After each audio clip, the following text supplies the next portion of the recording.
Programme का एक अलग तरह का मकसद है, इसमें काउंसलिंग नहीं होती है। इसमें आखिरी वक्त में हम लोग कोशिश करते हैं कि आपको सब कुछ पता चले। जो बातें आपसे हुई वो पहले बता दी जाएं एडमिशन रिपोर्टिंग से पहले। आप कॉलेज जाने वाले हैं, आप वो बच्चे हैं, खुशनसीब बच्चे हैं जो आज के दिन सारे प्रॉब्लम्स के बाद, सारी समस्याओं के बाद, बहुत सारी बातें आपने सुनी होंगी। शुरू में किसी ने आपको कुछ कहा, किसी ने आपको कुछ कहा, किसी ने कहा कि ऐसा हो ही नहीं सकता कि कोई आपको पढ़ाए, किसी ने आपको कहा कि देखिएगा आपका एडमिशन रिपोर्टिंग नहीं होगा, किसी ने आपको कहा कि फीस बढ़ जाएगी, किसी ने आपको कुछ कहा, किसी ने कुछ कहा। और सारी नेगेटिविटी के बाद भी आप उन खुशनसीब बच्चों में से एक हैं जो हायर एजुकेशन के हिस्सा बन रहे हैं। ये खुशनसीबी के लिए हम आपका इस क्लासरूम में आपके लिए वेलकम करते हैं, आपका स्वागत करते हैं। ये समझ लीजिए ये क्या मैं कह रहा हूं। भारत सरकार के जो एजुकेशन मिनिस्टर हैं वो पार्लियामेंट में खड़े होकर कहते हैं कि 20 से 30% लोग शिक्षा में इनरोल किए जा रहे हैं हायर एजुकेशन में। और वो डेटा कितना सच्चा है कितना झूठा है उस पर चर्चा मैं ऑलरेडी कर चुका हूं, वीडियो में जाके देखिए। लेकिन मैं ये मानता हूं कि वो ये कहने में शर्मा रहे हैं कि 30% लोग का इनरोलमेंट हुआ है बताने से बेहतर वो ये बताते कि 70% का क्यों नहीं हुआ। ये बहुत ही शर्म की बात है कि 21वीं सदी में एक मिनिस्टर खड़े होकर कहे कि हमारे देश का पढ़ा लिखा आबादी 25 से 30% और बाकी सब जाहिल, अनपढ़, ग्रेजुएट नहीं या किसी यूनिवर्सिटी से जुड़े हुए नहीं हैं। और आपका 10वीं तक का पढ़ लेना कोई खास नहीं, 10वीं तक का पढ़ लेना नहीं और उसमें सरकार का कोई कमाल भी नहीं, कोई कमाल नहीं। कमाल तो तब होता जब सरकार हायर एजुकेशन में आपको इनरोल करने का कोई प्रावधान लाती। इतिहास जब लिखा जाएगा तो सुनहरे अक्षरों में यह भी लिखा जाएगा कि जब पूरी दुनिया शिक्षा को सस्ता करने का और फ्री करने का सोच रही थी तो हमारा भारतवर्ष किताबों पे टैक्स लगा रहा।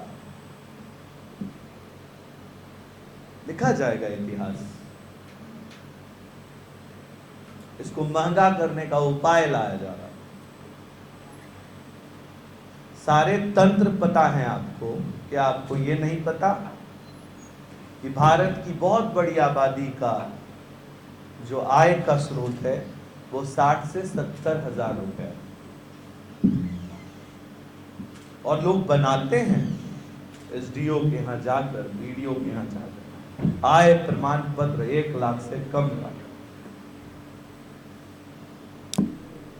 और कुछ लोग हैं जिनकी आय का स्रोत लाख रुपया है, और कुछ लोग हैं जिनका 1.5 लाख है। लेकिन बहुत बड़ी आबादी का जो आय का स्रोत है वो 3 लाख है,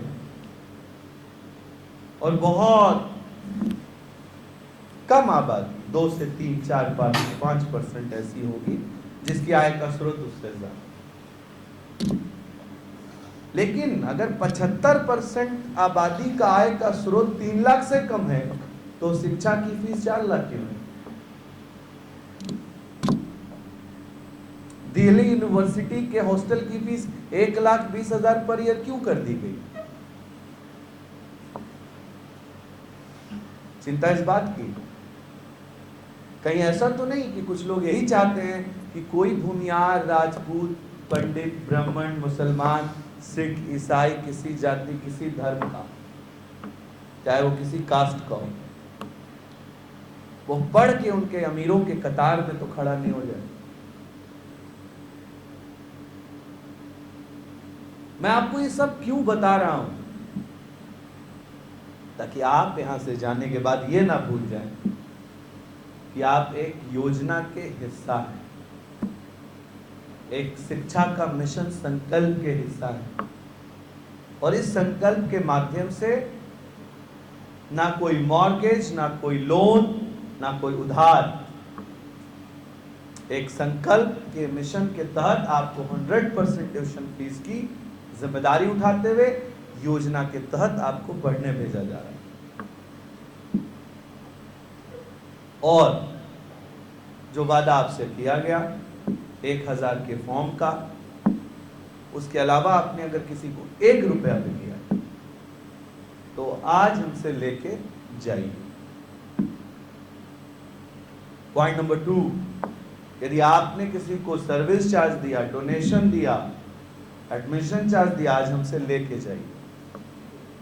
पॉइंट नंबर 3, 4 साल में, 3 साल में जिस कोर्स के लिए आप आए हैं, complete duration of the course में यदि आपको कभी कोई ज्यादा फीस लग जाए, फोन मत कीजिए प्लीज। आप जमा की हुई राशि के रसीद के साथ आइए और हमसे लेके जाए। फोन मत कीजिए, पेरेंट्स मीट में मिलेंगे। अब कुछ पागल ऐसे बच्चे होते हैं, आप मत उसमें होइएगा। सर मैं कॉलेज गया, मुझे कपड़ा खरीदने बोल रहे हैं। ऐसा क्यों हो रहा है पता है? क्योंकि कुछ कोचिंग माफियाओं ने स्कूल की हत्या कर दी, इसलिए न बच्चा 10वीं में स्कूल गया, न 12वीं में स्कूल गया। वही हरामखोर बच्चा ये पूछ रहा है कि ड्रेस भी पहनना पड़ता है कॉलेज में। हरामखोर गाली नहीं है, हरामखोर पद है, पद। अच्छा आदमी खुददार, धोखेबाज आदमी गद्दार, ये सब पद है। और जो हराम के पैसे खाता हो वो हरामखोर। जो समाज में शिक्षा को व्यवसाय बनने देता हो वो हरामखोर पद है। 9वीं क्लास में एडमिशन हुआ, चिट्टू सर ने कराया, लेकिन बच्चा कोटा में था, पटना में था, कोचिंग में था। उससे पूछा गया स्कूल का नाम क्या है? बोला तो चिट्टू सर को पता। वही बच्चा पूछ रहा है हमसे, अच्छा ड्रेस भी पहनना पड़ता है? आप ऐसे मत बनिएगा। आप स्कूल जाते तो पता चलता आपको कि एक ड्रेस होता है, वो आपको लेना पड़ेगा, वो एक्स्ट्रा नहीं। और हमने किसी को नहीं कहा कि हम आपको ड्रेस भी देंगे। कहा है क्या? नहीं सुना दिया? कहा है? अब एक बच्चा फोन किया, उसने कहा सर मुझे 250 रुपया ज्यादा लग गया। मैंने कहा आके ले जाना पेरेंट्स मीट। जब मैं कॉलेज गया, इस बात को मैनेजमेंट में रखा क्योंकि 250 इंटू 30 बच्चों की कहानी थी। मैंने कॉलेज मैनेजमेंट से पूछा। कॉलेज मैनेजमेंट के चेयरमैन बहुत ही ईमानदार इंसान है। उन्होंने हाथ पकड़ा, कहा अंबर साहब अब तो आपको यहाँ बैठने नहीं देंगे, चलिए चलिए। गए, उन्होंने दिखाया, ये देखो इन बच्चों के कमरों में 2 चीजों का इंतजाम 4 महीने के लिए किया गया। ठंड पड़ रही है, एक इंतजाम हीटर का किया, दूसरा इंतजाम पानी गर्म करने का किया। अब ये लोग उसमें अंडा उबाल रहा है, कपड़े सुखा रहा है। इसलिए हम लोगों ने सिर्फ ठंड तक 200-200 रुपया चार्ज रख दिया। आप कह दीजिए इस हीटर को और इस कैटल को हटा देते हैं, 200 रुपया छोड़ दो। उसने क्या कहा? 200 रुपया ज्यादा लग रहा है, लेकिन अमानतदारी नहीं दिखाई कि क्यों लग रहा है। हम लोग चाहते हैं कि आप बहुत ईमानदारी से बाहर हैं।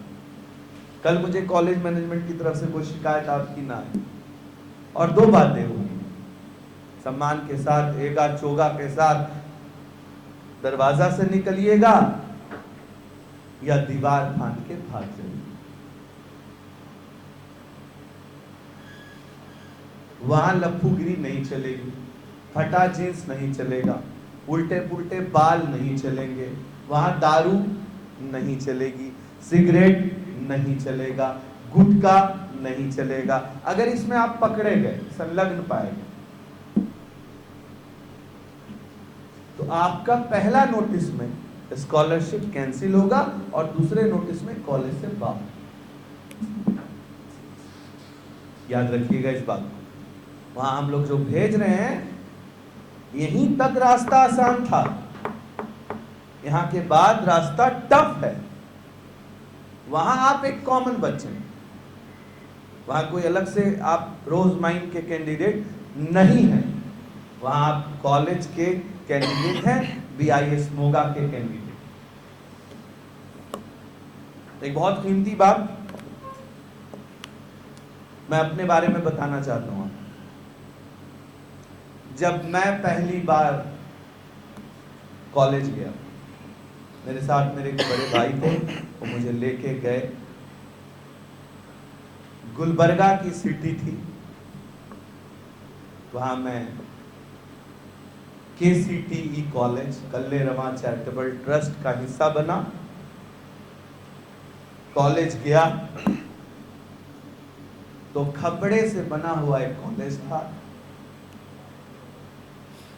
बड़ा मैदान था, पंखा लटक रहा था, बहुत हाइट थी उसकी,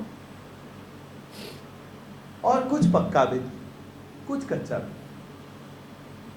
लेकिन खुदा इस बात का गवाह है कि हम लोग बहुत खुश थे, ये सोच रहे थे कि हमारा एडमिशन। हमारे आज जो बच्चों को इंफ्रास्ट्रक्चर मिलता है, वो इंफ्रास्ट्रक्चर हमारे इंफ्रास्ट्रक्चर से 100 गुना हाईटेक है। उस वक्त टेलीफोन बूथ हुआ करता था, अब आपका वाईफाई कैंपस है, आपके क्लासेस हाईटेक हैं, हमारे पास नहीं होते थे। आपकी लाइब्रेरी इलेक्ट्रॉनिक है, 24/7 है, हमारे पास नहीं होती थी। आपके छत के ऊपर में एक टैंक रखा है, हमारे जमीन में होता था, उसमें एक टैंकर आता था, पानी भर के जाता था, हम लोग बाल्टी से निकालते थे, कपड़ा धोते थे और नहाते थे। आप नल खोलते हैं, बेतरह पानी खर्च करते हैं, कोई बात नहीं। आपके पास 35 एकड़ का गार्डन होता है, क्वेश्चन आंसर करने के लिए 24,000 लिंक है, एक एक सब्जेक्ट की किताबें हैं, आपके पास इंटरनेट की दुनिया है, लेकिन आप इतने नकारे हैं कि आप उसका इस्तेमाल यो यो हनी सिंह का गाना बनाने में या फिर आप रील्स बनाने में करते हैं। आप कोई नहीं पूछते कि मेरे सब्जेक्ट से रिलेटेड मैं एक दिन भी उस इंटरनेट का इस्तेमाल कर लूं। अगर इस जमाने में आप नहीं पढ़ पाए हैं तो दुनिया की कोई ताकत आपको पढ़ा ही नहीं सकती। हम लोग सिर्फ एक रास्ता है, जरिया है। खाने के इंतजामात को लेकर के हम बात करें तो हमारा टिफिन आया करता था, आप बफे में खा रहे हैं। आपको खाना ये अच्छा नहीं लग रहा, वो अच्छा नहीं लग रहा है, ये हमने पहले से कह दिया है कि खाने के इंतजामात को लेकर मैं ज्यादा गारंटी नहीं ले रहा हूं, लेकिन पढ़ाई को लेकर गारंटी हूं। लेकिन फिर भी मैं ये कहूंगा, 100 और रास्ते हैं आपके पास। आप अपने फिटनेस का ध्यान रखिए, चना रखिए, उसको फुलाइए, गुड़ रखिए, चना के साथ खाइए, सुबह मॉर्निंग वॉक जाइए। याद रखिए कि हमने कॉलेज मैनेजमेंट में एक नया काम शुरू किया है जो आपके कान खड़े कर देगा। अटेंडेंस को मेंटेन करने के लिए मैं एक बेहतरीन एडमिनिस्ट्रेटर, याद रखिए, मैं मोहब्बते का शाहरुख खान नहीं हूँ। बेहतरीन एडमिनिस्ट्रेशन हूँ मैं। बेहतरीन एडमिनिस्ट्रेशन का मतलब होता है उसको आता है कि आपसे कैसे निकलवाना। मुझे लगातार शिकायतें आ रही थी कि बच्चे का अटेंडेंस नहीं। अब हमने उसका नया उपाय ढूंढ लिया। हमको रात में भगवान बताते हैं, अल्लाह ताला से हमको अजायब ठो नॉलेज खाब में उतरता है, इसका क्या जरिया है। अटेंडेंस नहीं था, सब जगह से शिकायतें आने लगी, किसी का 60, किसी का 65, और हम मांग रहे थे उनसे 80। तो पूछते थे कि क्यों नहीं है, तो बताता था कि हॉस्टल में सोया रहता है, हॉस्टल में सोया रहता है, और जब जाता है ढूंढने के लिए वार्डन तो छुप जाता है। तो हम बसे में नहीं रहकर भी क्लास में नहीं है, तो पूछे कि ऐसा क्यों है, तो सो रहा है, आराम फरमा रहा बच्चा। हमने नया रूल निकाला, 9 बजे से लेकर, अगर 4 बजे तक क्लास है तो 9 बजे से लेकर 4 बजे तक के लिए हॉस्टल की लाइट काट दीजिए।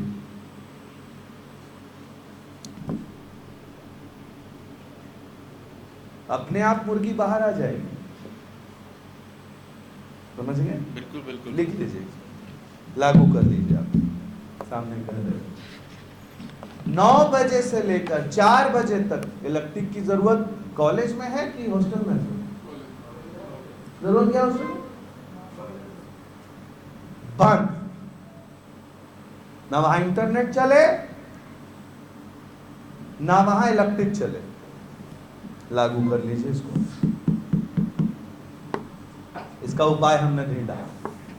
अब जब रहेगा ना राधे के न राधे नाचेंगे, ना पंखा चलेगा ना आराम फरमाएंगे, ना इंटरनेट चलेगा ना ये चलेगा।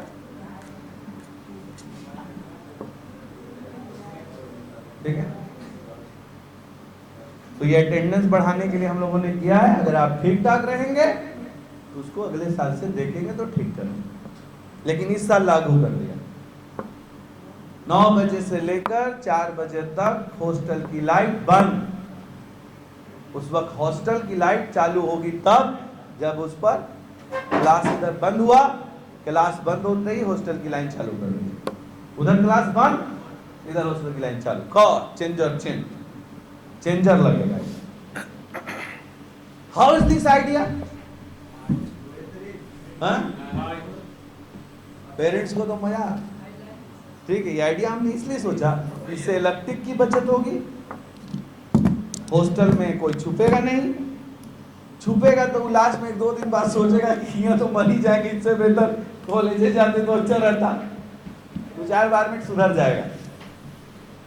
तो पढ़ने जा रहे हैं इस नियत से जाइए, और इस साल ये लागू करवा दिया है, तो आप वहां से हमको फोन मत कीजिएगा कि हॉस्टल में लाइट नहीं रहता है। हम समझ जाएंगे कि 9 से 5 सैटरडे संडे रहेगा, क्योंकि वो तो छुट्टी का दिन है, उस वक्त रहेगा। लेकिन जब क्लास आवर्स होंगे तो लाइन काट दी जाएगी, और आप वहाँ ऐसा बन के दिखाइए कि हम लोग वहाँ प्राउड फील करें कि आप वहाँ पढ़कर कुछ बने हैं। और डिसिप्लिन, जैसे बच्चे ने कहा कि सर वहाँ मैदान में ना सर, वहाँ ना घास कटा हुआ नहीं है। तो हम चूंकि टीचर भी रहे हैं, हम चूंकि स्टूडेंट भी रहे हैं, हम सब घाट का पानी पी के आए। तो हमने उनसे ये पूछा कि हम लोग के गांव में जब मैदान नहीं था तो हम लोग दूसरे के खेत को टेम्पोररी क्रिकेट का मैदान बना लेते थे, रोलर चलाते थे, ईंटा घिसते थे। जहां तुमको रहना है वहां घास कटवाने के इंतजार के लिए फोन क्या करना है? उदाल उठाओ, घास काट दो। खेलना तुमको है कि प्रोफेसर साहब को खेलना है? मेरे इस कहानी के पीछे ये कहना चाहता हूं मैं कि आप कॉलेज के लिए इतना डेडिकेटेड रहें कि वहां से ये बात आए कि यार क्या नायाब बच्चे भेजे हैं आपने, कभी वो पेड़ न लगाते दिखते हैं, कभी फील्ड बनाते दिखते हैं, उनका टाइम पॉजिटिव कंस्ट्रक्टिव मुहिम में लगता है, ये हमको सुनने में आए। और हम लोग कैंप पर डिसिप्लिन पर बच्चे का चुनाव करते हैं और उसमें जो सबसे बेहतर बच्चा होगा उस पर हम लोगों ने लाया है कि उसका खाना भी माफ, रहना भी माफ, पढ़ना भी माफ, और उसको 500 रुपया पर महीना दिया जाएगा if the candidate is a topper. अगर कैंडिडेट टॉपर है तो उसको ये सुविधाएं दी जाएंगी, हम लोग उल्टा उसको 500 रुपये महीना देंगे। आप इस मकसद से वहां जाइए और आपने जिन्होंने जितना पैसा दे दिया है, 10 दे दिया है तो 15,500 और दे दीजिए। पैसा कैसे अदा करना है आपकी बात बता दे रहे हैं। अगर आपका लेटर 80,000 का है उदाहरण स्वरूप, तो इसमें 40,000 रुपया और दूसरा 40,000 सेमेस्टर 1 सेमेस्टर 2 ये देना। अब इसमें अगर आपने 15,000 दे दिया है तो 10,500 रुपया और दे दीजिए, ये हो जाएगा 25,500। अब बचा हुआ पैसा 15,000 रुपया लेके जाइएगा। जिस दिन जाइएगा रिसेप्शन पे रूम अलॉट होने से पहले आपको 15,000 जमा करना है, आपका 40 पूरा हो, तब आप अंदर जाएंगे। पहला बार में आपको 10, फिर 15, फिर 15, 3 बार में आपने पैसे दिए। दूसरे बार में ऐसा मौका नहीं मिलेगा, आपको एक बार में ही 40 जमा। वहां ये बात कॉमन नहीं होगी, आप सारे बच्चों की तरह एक हैं। आपने जितना भी जमा किया है वो कॉलेज को हॉस्टल में जमा किया है, दोबारा पदाधिकारी के सामने कह दे रहा हूं, आपने रोज माइन को जमा नहीं किया है। जो पैसे आप जमा कर रहे हैं वो हॉस्टल से माइनस हो जाएगा। आपने सिर्फ और सिर्फ रोज माइन को 1,000 रुपए की रकम जमा की, उसके अलावा कोई रकम नहीं जमा की है आपने। और उस 1,000 में हम आपको क्या देने जा रहे हैं वो आप गौर से सुन लीजिए। जब आपके माता पिता पहली बार वहां जाएंगे तो उनके रहने का इंतजाम और खाने का इंतजाम 1 दिन का उनको दिया जाएगा। अगर कोई भी इंसान कहीं नई जगह जाता है, वो सिर्फ ओयो में रूम ले ले तो 2 आदमी के रहने और खाने का खर्च 2,000 हो सकता है, आने जाने में खर्च हो सकता है। अगर आप ग्रुप में जाएंगे तो हम लोग आपको बस से पिक और ड्रॉप देंगे, कम से कम पिक तो देंगे ये स्टेशन टू कॉलेज, और रहने के लिए और खाने के इंतजाम 1 दिन के लिए दिए जाएंगे। आपको क्या लेके जाना है, आप सिर्फ चादर लेके जाइए कपड़ों के साथ, अगर हो सके तो वो भी मत ले जाइए। वहां आपको क्या क्या मिलेगा, वहां एक कमरे के अंदर में एक कुर्सी, एक टेबल, एक अलमारी, एक बेड, ये एक बच्चे को मिलेगा। एक कुर्सी, एक अलमारी कपड़ा रखने के लिए, एक टेबल पढ़ने के लिए और सोने के लिए एक बेड। इस बेड पर आप 400 रुपए का गद्दा लगा लीजिए, 500 का लगा लीजिए, और चादर वहीं से खरीद, ले जाने की जरूरत नहीं। बाल्टी आपको अपना लेना है, और चाहिए तो आप गद्दा तकिया सब लेके जाइए, लेकिन ये कोई जरूरत हमको नहीं लगता है, क्योंकि यहाँ से लेके जाइएगा तो भी यहाँ खरीदिएगा 400 रुपया में, वहां मिलेगा 500 रुपया में, इतना ही का फर्क पड़ेगा, इस ज्यादा का फर्क नहीं। और हॉस्टल लाइफ है, 4 साल की जिंदगी उसी कमरे में गुजारनी है, तो रूम को जितना अच्छा रखिएगा उतना अच्छा मन लगेगा पढ़ने। कबाड़ खाना बना के रखिए, आपका रूम है, अच्छा रखिए। हम आपको एक मॉडल रूम दिखा दें, हम देते वक्त का मॉडल रूम दिखा देंगे कि ये हम आपको दे, मॉडल हम लोगों ने बना रखा है, रूम का मॉडल रूम दिखा देंगे।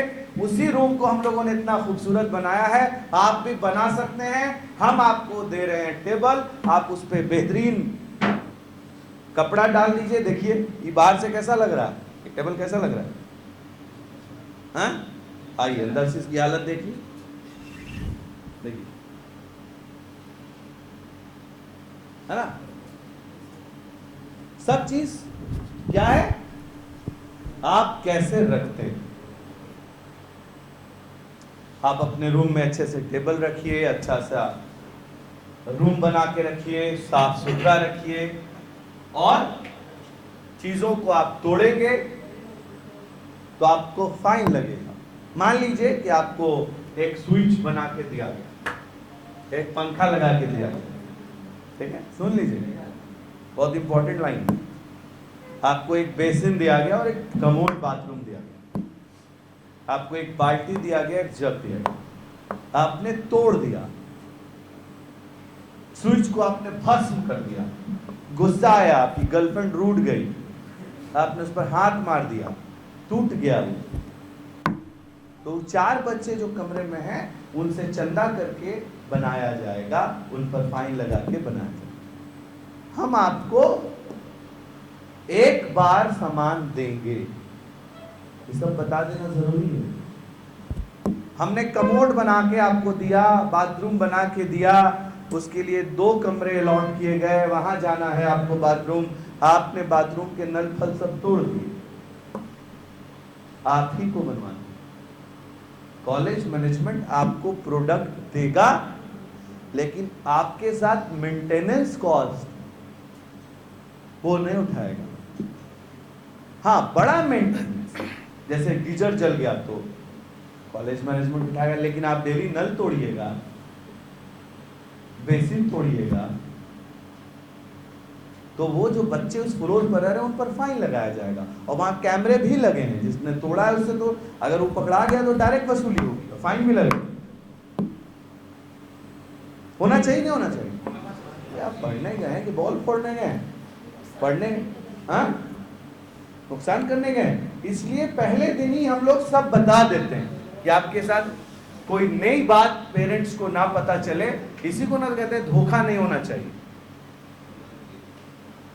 मैं चाहूंगा कि रिपोर्टिंग के लिए पदाधिकारी आए हैं, सारे बच्चे इस एनवलप को उदाहरण स्वरूप लाइए, डॉक्यूमेंट दीजिए। मैं आपको खाली उदाहरण से समझा दे रहा हूं, लाइए। ये जो डॉक्यूमेंट आप ओरिजिनल है, जमा करना चाहते हैं जमा कीजिए, लेकिन अगर नहीं जमा करना चाहते हैं तो आपको 5 दिन से 10 दिन के अंदर कॉलेज जाके जमा करना पड़ेगा। हमने क्या किया कि 50 आदमी को कॉलेज पंजाब जाने से अच्छा है कि भाई साहब, रजिस्ट्रार साहब, आप ही आ जाइए। एक आदमी आपको आना पड़ेगा, हमारा 50 आदमी दूनी 100 आदमी जाए। हमने यहां तक सेवा दे दी आपको, इसके आगे मेरे पास सेवा नहीं।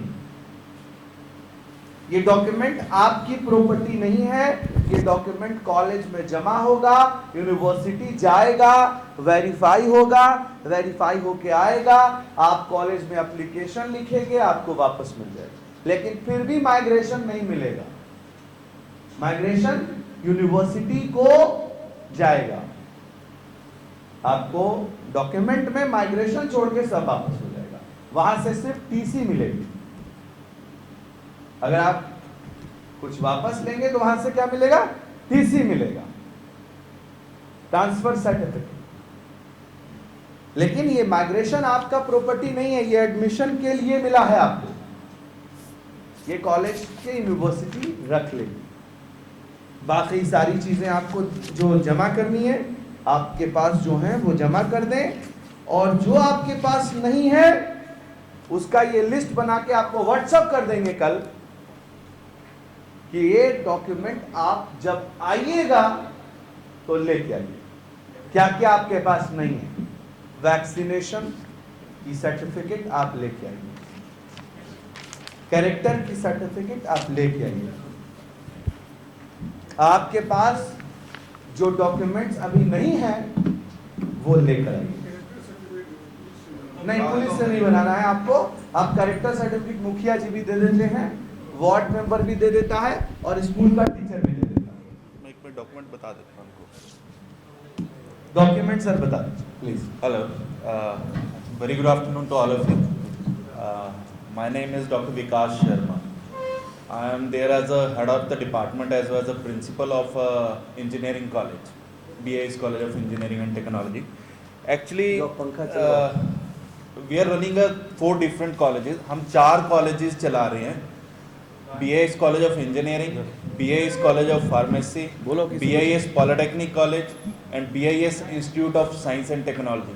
My voice is audible to all of you? सुनाई दे रहा है सबको? Very good. So, dear students, actually जो आपके डॉक्यूमेंट्स में आज लेके जाऊंगा, एक एलिजिबिलिटी प्रोसेस होता है यूनिवर्सिटी का। एलिजिबिलिटी प्रोसेस क्या होता है कि यूनिवर्सिटी जो है आपकी IKG PTU यूनिवर्सिटी की बात कर रहा हूँ मैं, Indra Kumar Gujral Punjab technical university which is located at Jalandhar, ठीक है। तो उसका एक प्रोसेस को PTU भी बोलते हैं। हाँ, PTU एग्जैक्टली, जो पहले नाम था वो PTU था, अब नाम चेंज होके नया आ गया है उसका, मतलब 3-4 साल पहले। सो यूनिवर्सिटी का प्रोसेस क्या रहता है कि आपके जो ओरिजिनल डॉक्यूमेंट हैं वो एक बार यूनिवर्सिटी जाते हैं और हो सकता है सेम डे वापस आ जाएं, हो सकता है 2 दिन बाद वापस आएं, पर वापस जरूर आ जाते हैं। तो उस पर आपके 4 डॉक्यूमेंट मेन रहते हैं।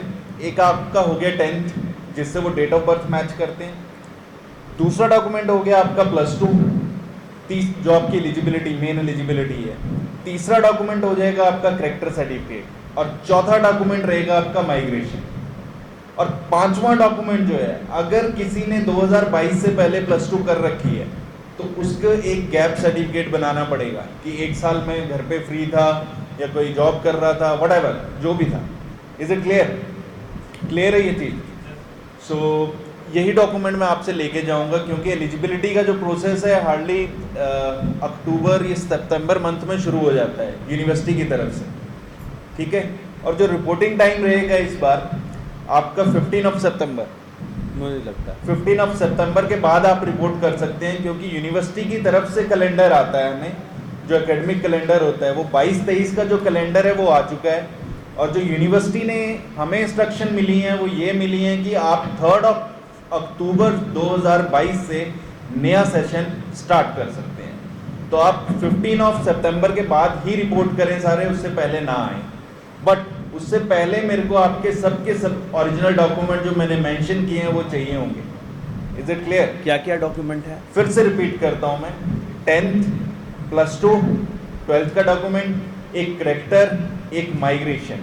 और अगर किसी का गैप है 1 साल का, 2 साल का, जितना भी है, तो मेरे को एक गैप सर्टिफिकेट चाहिए होगा, वो नोटरी से बन जाता है। एक एफिडेविट चाहिए होगा कि मैं घर पे फ्री था, या मैंने 1 साल कोई कोचिंग ली, या मैं कहीं जॉब कर रहा था, वो आप बना सकते हैं नोटरी से, कोई बड़ी बात नहीं है। 100 रुपये में। एक बात बता देते हैं इसको दोबारा, ये जो गैप सर्टिफिकेट बोलते हैं कि आपने 2021 में +2 पास किया और 22 में एडमिशन हो रहा है सेशन का, तो आप 1 साल ईयर गैप है, ये 22 चल रहा है ना, और आपने 19 में किया, 20 में किया, तो 2-3 साल ईयर गैप हो गया। तो आप 100 रुपये का एक स्टैम्प अपने नाम से निकाल करके आप वहाँ कॉलेज पहुँच जाइएगा, वहीं हम लोग उस सर्टिफिकेट को बना देंगे। अगर आपको बनाना नहीं आता है तो, अगर बनाना आता है, क्योंकि उसका एक टेक्स्ट है, उसको लिख देना उस पर, और कोई गस्टेड ऑफिसर से भी अगर उस पर साइन हो जाता है तो वो वैलिड है। ईयर गैप सर्टिफिकेट उसी को बोलते हैं, ऐसे नोटरी से बनवा के ला सकते हैं। उसका मैं फॉर्मेट आपको दे दूँगा, ईयर गैप सर्टिफिकेट का फॉर्मेट क्या है वो मैं आपको दे दूँगा। अब आप एक बात याद रखिए कि जो डॉक्यूमेंट सर ने कहा वो आपको लिखित में व्हाट्सएप में मिलेगा, जो आपका मौजूद है, उसके अलावा जो आपको लेके आना है।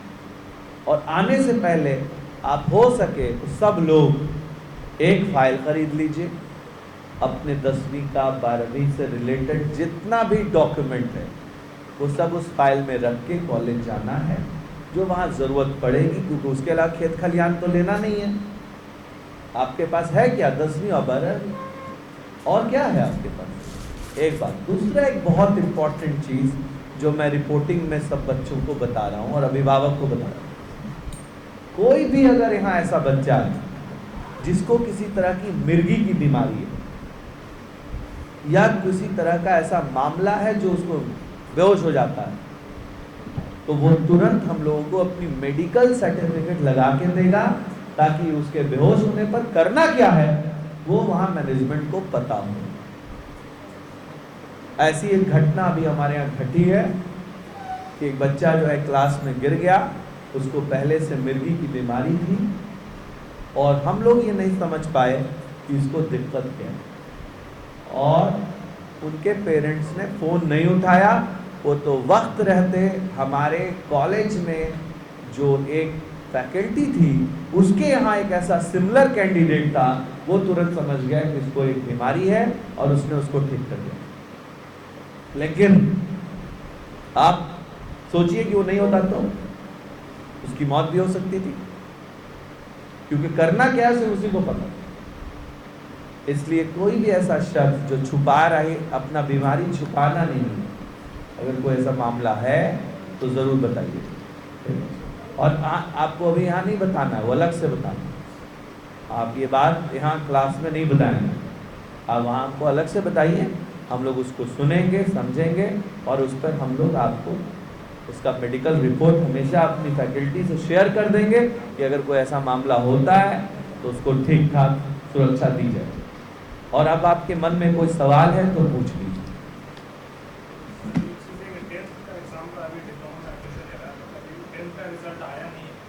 कोई बात नहीं, आप फोटोकॉपी डॉक्यूमेंट से ही अपना एडमिशन कंफर्म मानिए और जब उसका रिजल्ट आ जाएगा तो लेके जाइए। बिल्कुल कोई बात नहीं। हाँ